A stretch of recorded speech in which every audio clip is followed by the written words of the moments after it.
देखिए अब है कि AB से गुना करना है, तो बाबू इसको हम देखो इतना है minus AB plus AC minus BC को गुना करना है कितना से माइनस AB से। तो इसको पीछे भी लिख सकते हैं, इसको आगे भी लिख देंगे जिससे कोई अंतर नहीं पड़ेगा। तो इसको आप आगे भी लिख सकते हैं इस प्रकार से, देखिए माइनस AB गुना में तो किसी भी प्रकार से लिखा जा सकता है कि नहीं, आगे या पीछे। तो आपको जैसे सुविधा हो वैसे लिख लीजिए, माइनस AB प्लस AC और माइनस BC। बाबू रे मैंने आपको बताया था कि सबसे पहले चिन्ह में गुना करना है। किस चीज में गुना करना है? चिन्ह में। तो देखिए इसका चिन्ह और इसका चिन्ह क्या हो जाएगा? माइनस माइनस क्या हो जाएगा?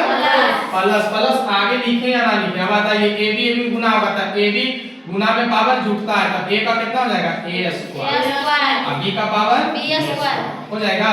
जी सर। अब आइए अब देखिए चिन्ह गुना कीजिए, इसका माइनस है, इसका प्लस है, क्या हो जाएगा? माइनस। अब देखिए A का पावर कितना हो जाएगा? 2 और B का पावर कुछ नहीं होगा और C का C रह जाएगा नहीं जी। अब गौर कीजिए यहाँ पर चिन्ह है माइनस का, यहाँ पर चिन्ह है माइनस का, क्या हो जाएगा? प्लस। अब बताइए गुना जब करेंगे तो क्या हो जाएगा?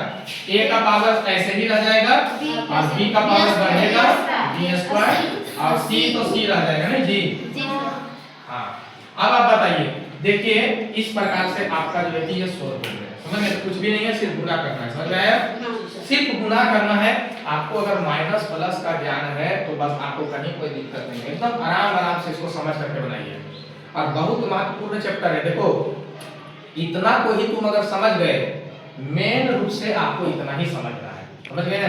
अगर आप इतना समझ जाते हैं तो गणित में कहीं कोई दिक्कत नहीं है, बस इसी तरह से बनाइए। और देखिए इस तरह के सवाल को क्या कीजिए कि आराम आराम से बैठ करके उसको सोल्व कीजिए।